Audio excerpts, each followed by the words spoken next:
এই সুৰক্ষাৰ ঐতিহ্য পালন কৰাৰ বাবে সাংবিধানিক ৰক্ষা ব্যৱস্থা প্ৰদান কৰা হ'ব। অৰ্থাৎ মানে অধ্যক্ষ মহোদয় আজিৰ পৰা ঠিক 35 বছৰ পূৰ্বে অসমে মানে এই কথাটো ধাৰণা কৰিব পাৰিছে যে কেৱল মাত্ৰ খিলঞ্জীয়া মানুহে নেতৃত্ব দিলেহে খিলঞ্জীয়া জাতীয় সমাজসমূহ সমাধান কৰিব পৰা যাব।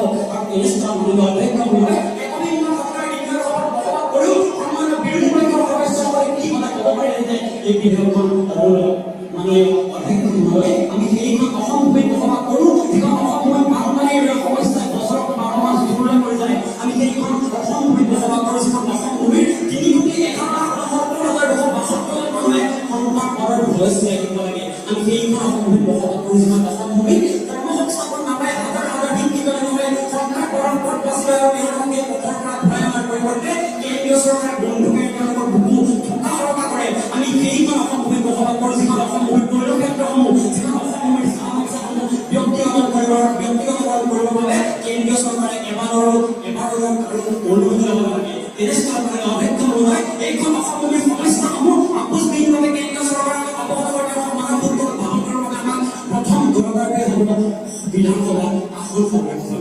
মাননীয় অধ্যক্ষ মহোদয় সন্মানীয় বিৰোধী পক্ষৰ সদস্যসকলে কৈ গ'ল বানপানী সমস্যা সম্পৰ্কে বোলে অসমৰ নেতাসকল নিমাহ হয়তো তেওঁ এই কথা বুজি নাপালে যে চোৱাটো বানপানী ৰাষ্ট্ৰীয় সমস্যা হিচাপে ঘোষণা কৰিব লাগে ঘোষণা কৰি আহিলে মাননীয় অধ্যক্ষ মহোদয়ে প্ৰশ্ন কৰিব পাৰে কেনেকৈ খিলঞ্জীয়া মানুহক সাংবিধানিক ৰক্ষা কৱচ প্ৰদান কৰা হয়।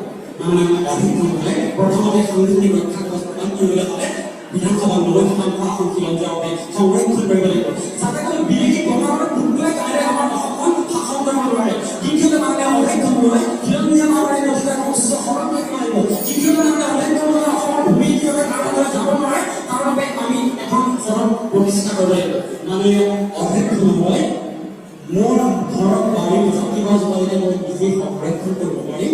কাইলৈ কিন্তু মোৰ উত্তৰপূৰ্বে এই কথাই ক'বলৈ এবাৰো উত্থাপন নকৰিব যে মোৰ দেউতাৰ, মোৰ ককাৰ, মোৰ আজোককাৰ অৱহেলাৰ বাবেই আজি মোৰ ঘৰৰ চাৰিওফালে এখন জপনা দিবলৈ পৰা বাঁহৰ অভাৱ। মাননীয় অধ্যক্ষ মহোদয় স্বৰূপেক্ষকৰ আপোনাৰ জৰিয়তে সন্মানীয় বিৰোধী পক্ষৰ সদস্যসকলক বিলখনৰ পৰা সমৰ্থন আগবঢ়াই এখন সুস্থ সবল যাত্ৰাৰ বাবে অসম গঢ়ি তুলিবলৈ অনুৰোধ জনাব। ধন্যবাদ মাননীয় অধ্যক্ষ মহোদয়, ধন্যবাদ সন্মানীয়